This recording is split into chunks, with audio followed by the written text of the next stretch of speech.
ก็บผักตามแคมหัวอันนี้มันดอกแค่ขาวสิเก็บแล้วก็แกงคิดออกจะกินแกงร้อนๆอากาศหนาวเลยทุกอุดมใส่มื้อนี้เย็นหนาวเบิดมื้อมี2ต้นเนาะดอกแค่ดอกหลายอยู่แต่ว่ายังบ่ทันได้กินจักเทื่อเนาะเป็นเนาะเก็บเทื่อตะเบ็ดนี่แกงน้ำมันร้อนสดลองคอทิมลงหั่นผักบวบกะเบิดละเริ่มดอกเริ่มเป็นมากก็ได้เก็บกินหลายอยู่ได้คือบวบกกนี้มันออกจากนี่ พูนเป็ดเหนียวอยู่พูน2 กกแกงซะไปแห้งคือสิแซ่บเนาะเป็นเนาะมากมันบ่ลูกเอาแต่อันน่ะดอกมันอยู่ตามๆเอารถ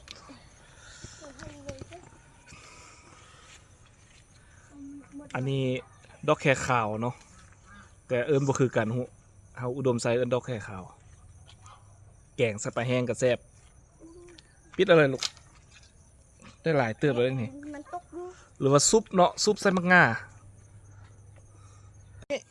ตำอันนี้สูงบ่สูงเนี่ยเอาตำนี่ก็ได้เลย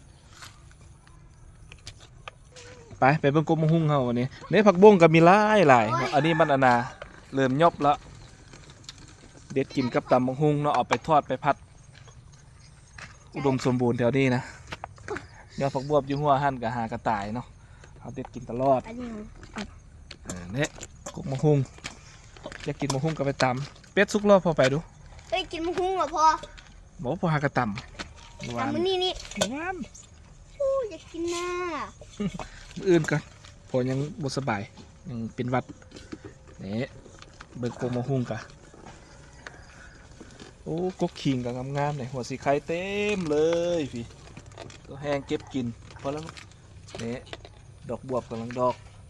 ตั้งมากโอ้มักบวบใหญ่ๆนี่พอหากกระเห็นได้นี่นี่ใช่มีหลายเลยมักบวบใหญ่ๆเบาเนาะปลาเอาแนวมันเนาะมะฮุ่งอันนั้นเดี๋ยวมุงพันโอ้นั่นเป็นปิดหรอบ่เป็ดปิดแม่ปิดไปไว้ไหมจะไม่เสียเลยบ่ปิดดีวะบ่สุกเราถ้าไม่เท่ามาก่อนนะถ้าไม่เท่ามาก่อนมากลายอยู่ด้วยนี่ปิดกินสิเบิดละมีคนรักแดบวกที่ว่าเอาไปเป็นแก๊สวัดพ่อเราบอกลูกเต็มซ้ำละกินบ่เบิดละเนี่ยแกงคาบหนึ่งแล้วมีไปแห้งตัวหนึ่งเนาะแกงใส่ไปแห้งคือสิแซ่บว้าวไปครับไปแกงฮ้อนๆสด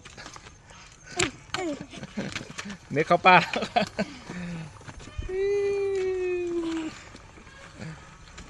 ไป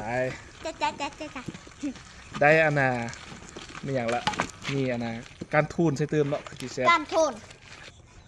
ไปแต่งกินก่อนกินข้าวแรงกับแกงดอกแค่